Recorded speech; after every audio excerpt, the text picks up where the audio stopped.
여러분 안에 하나님에 대한 사랑과 감사들이 충만할 뿐만 아니라 동시에 아름다운 하나님에 대한 경외감도 동시에 존재하는 아주 균형 잡힌 성도들이 되는 은혜가 있기를 주의 이름으로 축원합니다. 하나님을 두려워하는 사람들이 많은 것 같습니다. 하나님을 두려워하는 것은 맞는 일이지만 지나치게 두려워하는 것은 바른 상태가 아니라고 할 수 있을 것입니다. 그런 사람들에게 도움이 되는 것을 나누는 시간이 됐으면 좋겠습니다. 하나님을 경외하라고 하는 말, 경외라고 하는 말이 외자가 두려워한다라고 하는 뜻이죠. 두려워할 외자입니다. 성경에 170회가량이 나옵니다. 시편 34편 9절 너희 성도들아 여호와를 경외하라. 저를 경외하는 자에게는 부족함이 없도다. 그렇게 말하고 있습니다.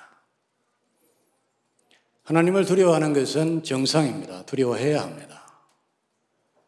우리가 그것부터 이해해야 됩니다. 내가 하나님을 두려워한다, 하나님을 무서워한다라고 하는 것은 너무 지나치지 않는 한 정상 범위에 있다는 사실부터 인정하고 이해하고 하는 것이 중요할 겁니다.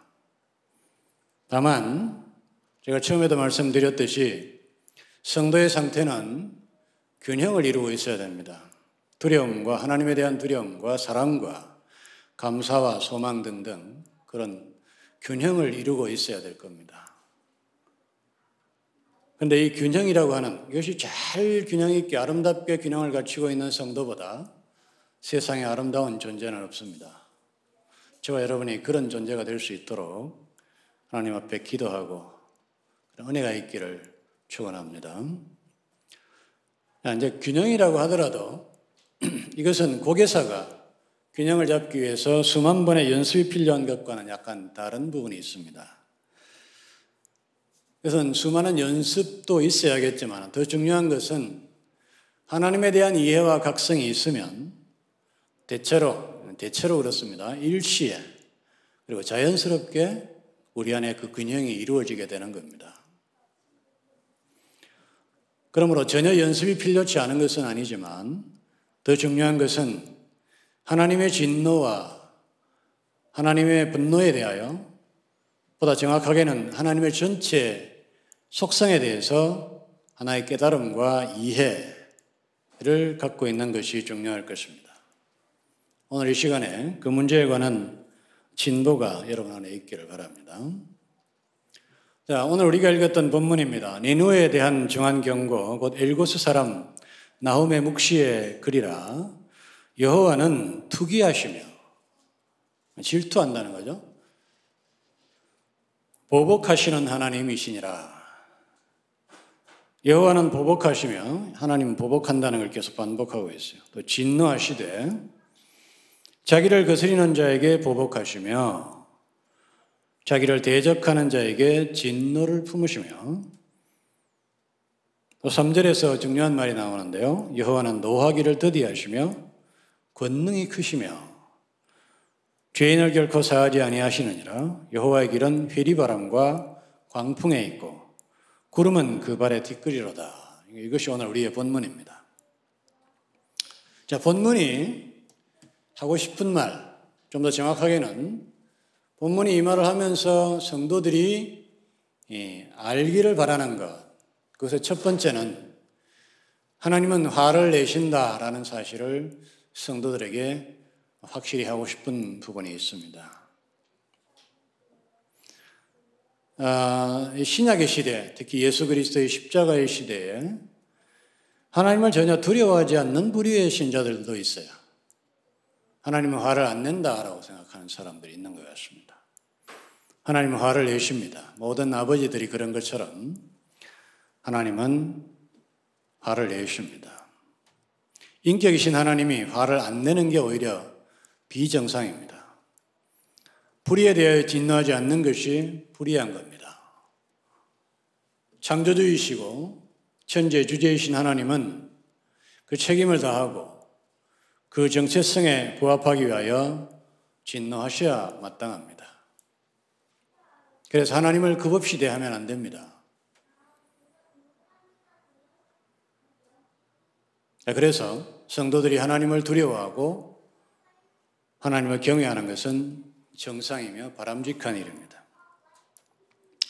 너희 성도들아 여호와를 경외하라. 하나님을 두려워할 줄 아는 성도들이 되기를 축원합니다.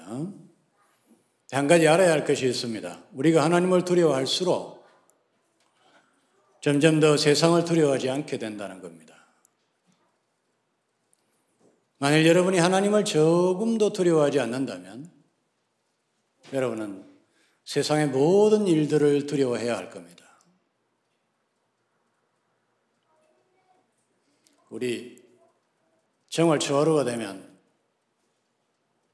집의 문 안으로 남자가 먼저 들어와야 된다라고 하는 속설이죠. 정월 초하루 날 되면 문 열어놓고 12시 되면 남자가 밖에 나갔다가 먼저 문 안에 들어오는 의식을 치르는 집들이 가끔 있습니다. 그 얘기를 우리 집사님한테 들었습니다. 재미있어서 오래 기억하고 있습니다. 여러분, 세상 사람들이 얼마나 세상을 두려워하는지 아십니까? 얼마나 사람을 두려워하고 얼마나 전전긍긍하고 피를 말라 하는지 아십니까? 만일 여러분이 하나님을 조금도 신뢰하지 않고 하나님을 두려워하지 않으면 여러분은 세상에 대한 두려움에 묶여서 살아가야 될 겁니다. 반대로 만일 여러분이 온전히 하나님을 두려워할 줄 안다면 여러분은 세상에 대하여 하나도 두려워하지 않아도 됩니다. 그래서 여러분의 두려움의 총량은 하나님을 더 많이 두려워할수록 줄어든다는 사실을 기억하시기 바랍니다. 그래서 드디어 골리앗을 두려워하지 않은 다윗처럼 용감해질 수 있을 것이고 그렇게 하나님만을 두려워하는 사람에게 하나님은 도움의 손길을 허락하실 것이고 다윗이 골리앗을 이겼던 것처럼 저와 여러분도 세상과 세상의 모든 것들을 이길 수 있는 용감한 사람들이 될 수 있게 될 겁니다. 자, 오늘 본문을 통해 하나님 우리에게 또 알려주시고 싶은 것은 하나님이 화를 내면 무섭다는 얘기를 하고 싶은 거예요. 여러분, 세상에 화를 내면 하나님만큼 무서운 존재가 없다는 것을 기억하시기 바랍니다. 그렇기 때문에 제가 앞에서 말씀드린 것처럼 우리는 오로지 하나님만을 두려워해야 합니다. 사실 알고 보면 세상에 하나님 외에 두려운 존재는 없습니다. 아무도 하나님의 허락 없이 우리를 해할 수 없기 때문입니다. 하나님은 세상의 어떤 제왕보다 더 많은 것을 지휘할 수 있고 오늘 본문이 왜 회리바람과 광풍과 구름을 언급하는지 아십니까? 세상의 어떤 제왕도 그것을 움직이거나 지휘하거나 소환할 수 있는 능력이 없습니다. 오직 하나님만이 그렇게 할 수 있습니다.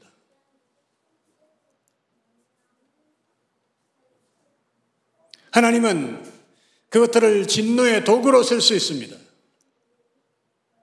어떤 포악한 왕도 불러세우기니 불가능한 것들을 하나님은 불러세워 당신의 진노의 도구로 쓸 수 있습니다. 산과 바다를 쓸 수 있습니다. 하나님은 지옥의 주인이십니다.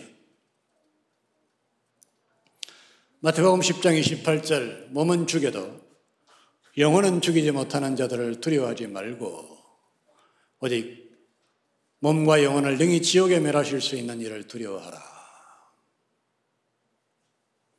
그러므로 저와 여러분이 진정으로 두려워해야 하는 대상은 하나님이십니다. 여러분, 다윗처럼 세상에 아무것도 두려워하지 않고 오로지 하나님만을 두려워하게 할 줄 아는 믿음의 성도들이 되길 바랍니다. 오늘 본문이 하나님의 진노에 대해서 언급하면서 우리에게 말하고 싶어하는 것은 하나님은 화를 더디 내신다라고 하는 사실입니다. 3절에서 나홈은 하나님의 말씀을 받아서 하나님의 진노를 언급하는 중에 여호와는 노하기를 더디하시며 라고 하는 말을 굳이 삽입하고 있습니다. 하나님의 진노의 특징은 더디다라고 하는 데 있습니다. 하나님은 화를 내시기도 하고요. 화를 내면 정말 무서운 분이시기도 한데 하나님의 진노의 특징은 그것이 지독할 정도로 더디다라고 하는 것입니다. 여러분, 성경에서 하나님을 잔인하다고 생각하게 하는 몇 가지 사건들이 있습니다. 애굽의 장자를 죽인 사건이죠. 여러분, 애굽에 죽은 자가 없었던 가정은 하나도 없었습니다.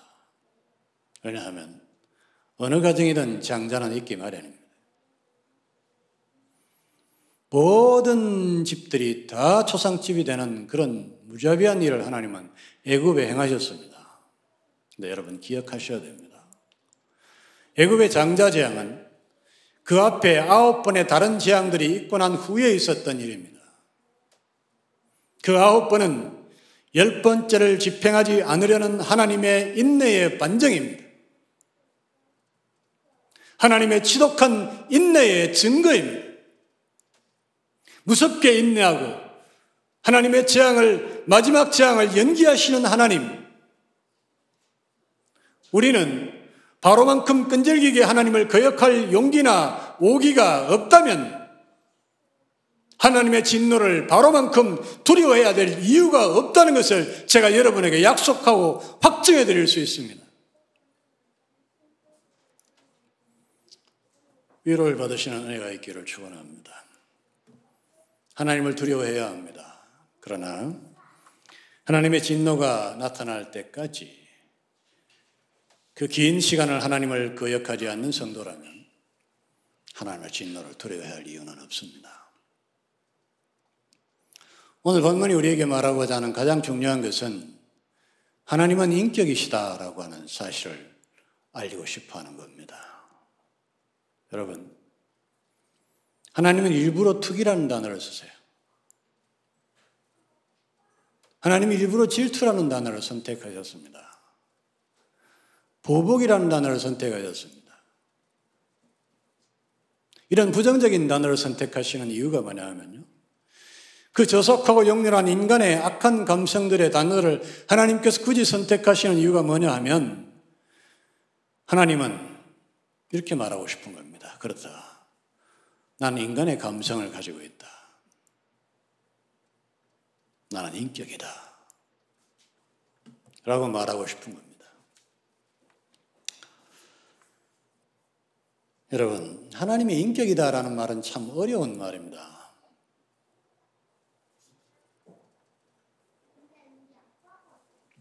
여러분, 하나님의 인격이라는 말이 여러분 잘 이해가 되십니까? 이성일 인격, 하나님을 인격적으로 만나라. 이 말이 여러분 잘 이해가 되십니까?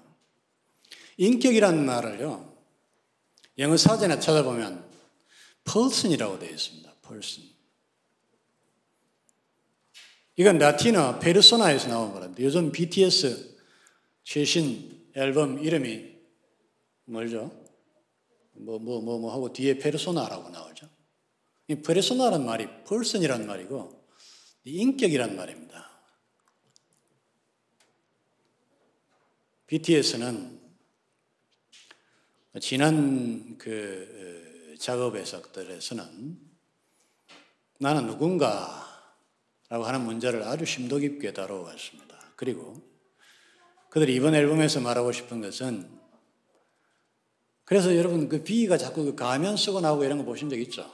나는 난가 내가 쓰고 있는 가면인가 이런 거예요. Boy with Love라고 하는 이번 노래에서 자신의 인격, 자신들의 정체성은 자신들이 사랑하고 자신들을 사랑해주는 사람들과의 관계 속에서 만들어진다. 그런 얘기를 하고 싶은 겁니다. 이 페르소나가. 여러분, 쉽게 얘기해서 인격이라는 말은 페르소나란 말이고 페르소나란 말은 person이란 말이에요. 인격이란 말은, 자, 결론입니다. 인간이란 뜻이에요.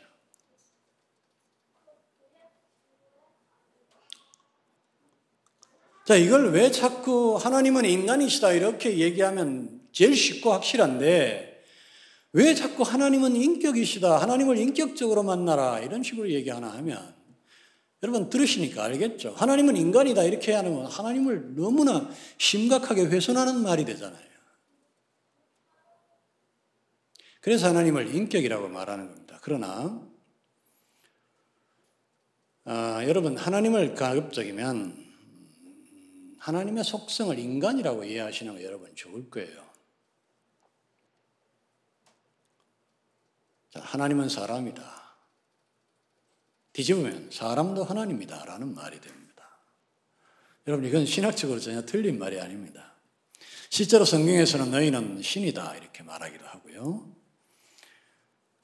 이것이 하나님을 이해하는 기초가 되는 일인데 창세기 1장 26장 우리가 다 아는 말이죠. 하나님이 이르시되 우리의 형상을 따라 우리의 모양대로 우리가 사람을 만들고 라고 하는 부분이 있습니다. 여러분 이 말이 하나님이 자기 모양대로 사람을 만들었다. 형상, 껍데기만 그렇게 만들었다. 그것도 확실히 포함됩니다. 여러분 하나님이 어떻게 생겼는지 모르겠다. 여러분 제가 확실하게 말씀드리지만 하나님은 우리의 모습대로 생겼습니다. 얼굴 있고 머리 있고 몸통 있고 손발이 있으세요. 눈, 코, 입도 있으세요. 그런데 하나님이 이르시되 우리의 형상을 따라 우리의 모양대로라고 하시는 이 말씀은 하나님의 전체 속성대로 인간을 그대로 만들었다는 뜻입니다. 하나님의 복제품입니다.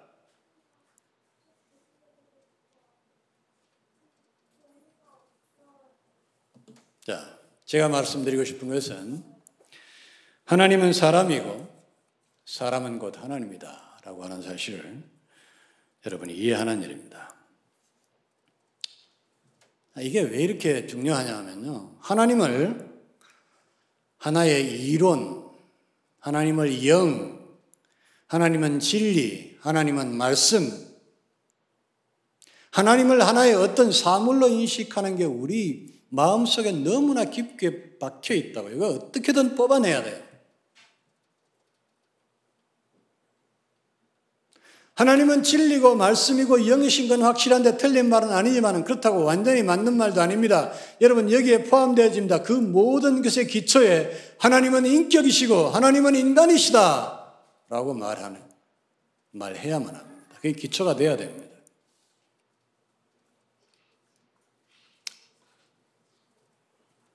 그런 의미에서 제가 여러분에게 이런 얘기를 하고 싶어요. 신 개념이 성경보다는 오히려 로마나 히랍 신화가 훨씬 더 신 개념을 이해하기 좋게 되어 있어요. 그게 사실이라는 게 아니라 개념은 그렇다는 거예요. 거기 신들은 뭐예요? 질투하고 막 싸우고 사랑하고 그러죠. 배신하고 죽이고 막 그러잖아요. 인간이 좀 발달한 인간? 초사이언 정도 되는 존재들이잖아요. 제우스도 그렇고, 그죠? 예. 자, 이와 같은 어떤 형태의 극대화, 완전화, 무한화가 하나님이라고 인식하시기 바랍니다. 자, 이게 여러분에게 이해됐기를 바랍니다. 언제든지 하나님을 생각할 때는 인성을 가진 인격체로 이해하는 것. 하나님은 어떤 사물이나 물질이나 그런 게 아니고 하나님은 어떤 사상도 아니고 하나님은 한 인격체 인간입니다. 제가 다음에 이 하나님은 인간이라는 말을 번복하는 일이 있더라도 이 시간은 일단 여러분이 이 점을 이해하고 갔으면 좋겠습니다. 그런데 여러분, 하나님이 인격이시라는 사실보다 더 큰 복음은 없어요. 왜냐하면 인간이 인간을 이해하는 것보다 쉬운 일은 없기 때문입니다. 하나님이 언제, 왜, 어떻게 화를 내시는지 여러분 우리는 충분히 이해할 수 있습니다.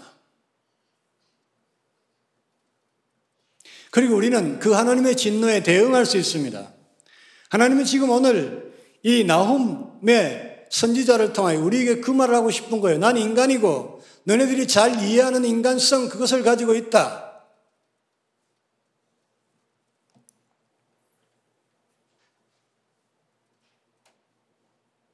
인간을 이해하듯이 하나님을 이해하면 우리는 하나님의 진노를 얼마든지 대응할 수 있습니다. 우리 그렇게 하잖아요.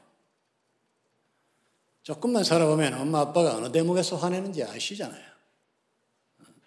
눈치 살살 보고 잘 피해갈 수 있잖아요. 애들 키워보면 알잖아요.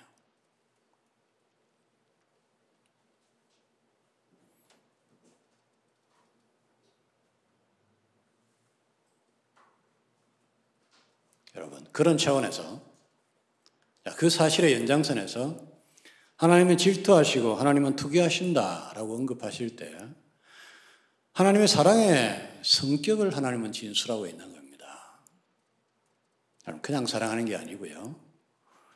질투하시는 인격에게 그 대상이 누구인지 설명하고 있는 거예요. 하나님이 이렇게 말하고 싶은 겁니다. 너희는 내가 누군지 알아라. 너희들은 나의 자녀, 나의 신부, 너희들은 나의 피조물이다. 나는 너희의 창조주고 너희의 아버지고 너희의 영원한 신랑이다.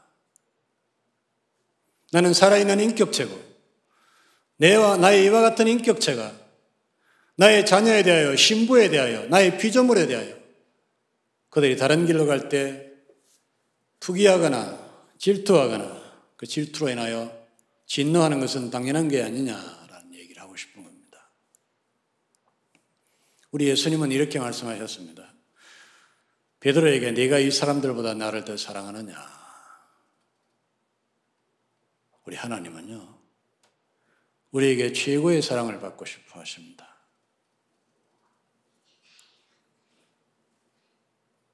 원래 사랑은 사랑으로만 대응하는 법입니다. 누군가 당신을 사랑합니다 라고 얘기했는데 그 사람 면전에다 난 당신을 존경합니다 라고 얘기하면 사랑을 고백한 사람은 가장 슬픈 자가 될 겁니다.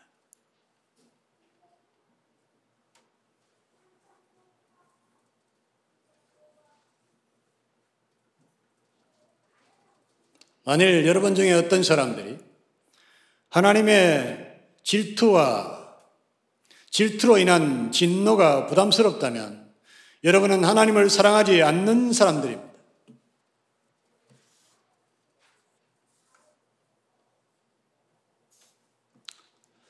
질투의 배경에 깔려있는 것은 여러분 기억하십시오. 지독한 사랑입니다. 그건 죽은 사랑이 아니라 살아있는 사랑입니다.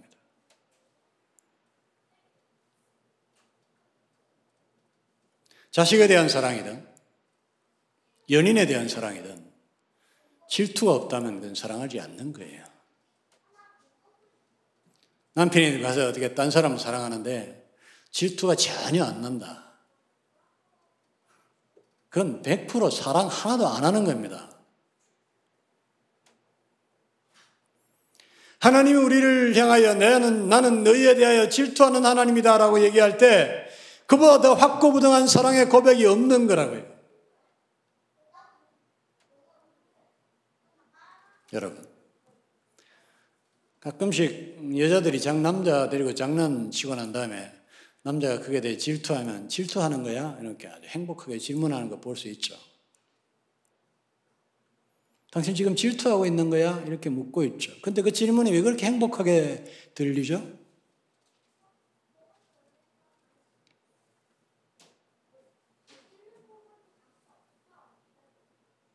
여러분,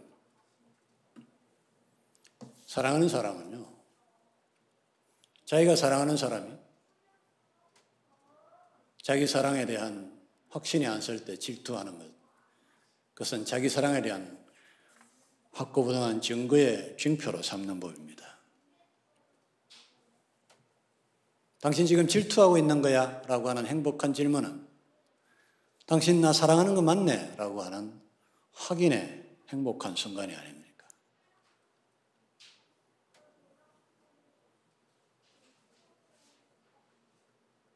여러분,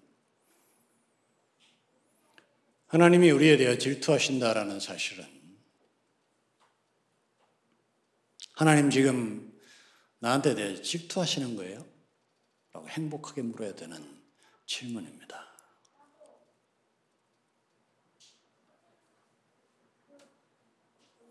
하나님은 우리의 최고의 사랑을 받을 자격과 확고부동한 지위를 갖고 있습니다. 그래서 우리가 그분께 최고의 사랑을 드리지 않을 때 하나님이 질투하는 것을 이해하시는 여러분이 되기를 바랍니다.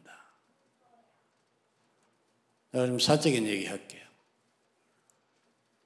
우리 윤재인제 태어나자마자 제가 지금까지 태어나서 몇 년 동안 키웠잖아요. 난 이 아이들이 나한테 대단히 특별한 거 부정 안 합니다. 그래서 늘 우리 훈이한테 미안해요. 근데 우리 훈이도 나 그만큼 사랑하거든요.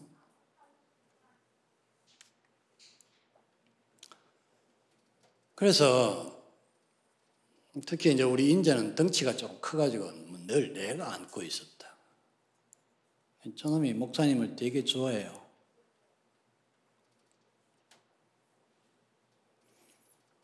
우리 윤재가 목사님을 특별히 사랑하니까 내가 그 사랑을 배신할 수 없어갖고 내가 냉정하게 하지도 못해요. 내가 우리 윤재한테 차가운 눈빛을 보내면 그 아이의 영혼에 상처가 날까 봐 아무리 피곤해도 차갑게 못합니다. 그게 쌓여서 지금까지 왔는데 어떨 때는 아빠보다 나를 더 좋아하는 것 같은 느낌이 들 때가 있지 않아요? 아빠 보는 앞에서 목사님 손을 잡고 아주 당당하게 지나가 버린다고 아빠는 쳐다보지도 않고. 근데 여러분, 제가 약속드리지만 어떤 시간이 되면 윤재한테 저는 이렇게 말할 겁니다. 윤재야, 너를 목사님보다 100배나 더 사랑하는 건 너네 아빠야.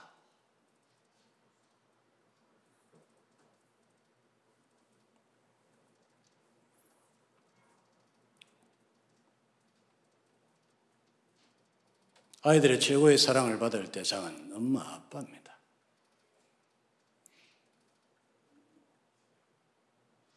나는 사랑의 도둑질보다 무섭고 악한 도둑질이 없다고 믿는 사람입니다.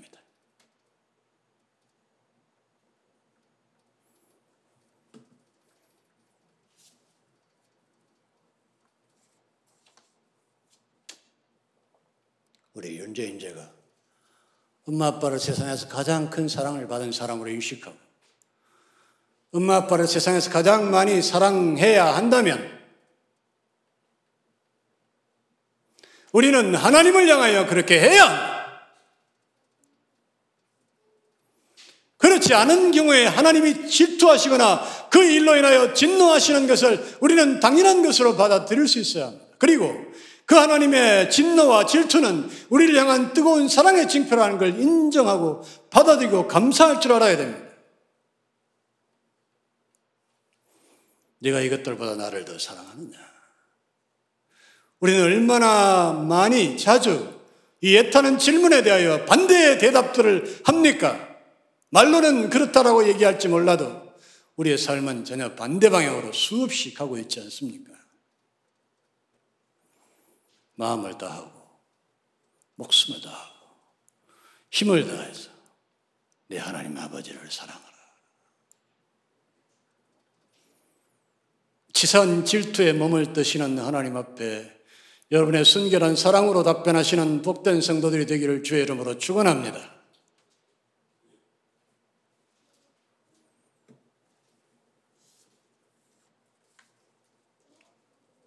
그 진노에 대해 여러분이 알아야 될 중요한 사실이 또 있습니다.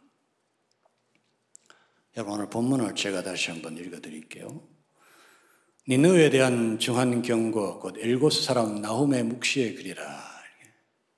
여러분, 여기서 하나님이 진노, 질투라고 말씀하시는 것은 주로 이스라엘의 반대편에 서 있는 사람들을 향하고 있다는 사실을 기억하시기 바랍니다.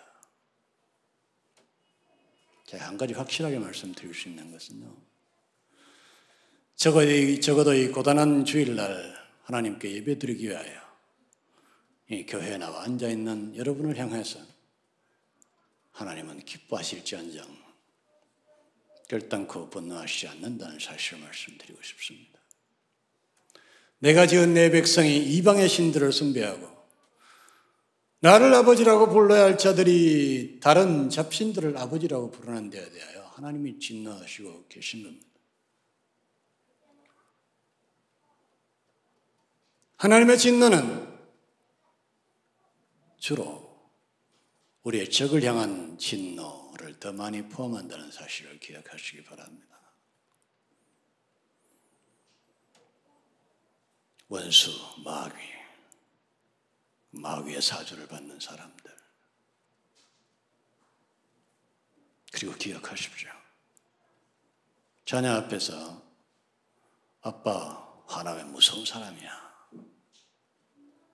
라고 말할 때 그것은 그 자녀에게 위협과 경고라기보다는 그렇게 세상을 자녀로부터 격리시키고 자녀를 위협하는 세상을 향하여 자녀를 보호해 주겠다는 아빠의 약속입니다. 여러분의 위로와 안전에 대한 보장을 오늘의 본문을 통해 느끼시는 은혜가 있기를 축원합니다. 그리고 제가 이 말을 안 할 수가 없습니다. 여러분, 하나님의 이 진노는 이미 당신의 아들이 매달린 십자가 위에 무한히 퍼부어졌습니다. 우리가 의심하는 어떤 진노조차도 이제 더 이상 우리를 향하여 쏟아질 것은 없다는 것을 기억하시기 바랍니다. 예수를 믿는 자에게 그 합당한 진노마저 남아있지 않다는 사실을 기억하시기 바랍니다. 여호와를 경외하라. 그러나 하나님을 이해하고 우리와의 관계를 이해하고 그 진노마저 십자가에 매다신 하나님의 사랑을 기억하시고 하나님께 감사하는 성도들이 되기 바랍니다. 그 복되고 온전한 사랑마저 늘 잊고 사는 우리 자신을 향하여 그 사랑마저 잊을까 하나님보다도 차라리 자신을 두려워하는 마음으로 평강과 소망 가운데 살다가 한없이 우리를 사랑하시는 그분께 돌아가는 복된 영혼들이 되기를 주의 이름으로 축원합니다.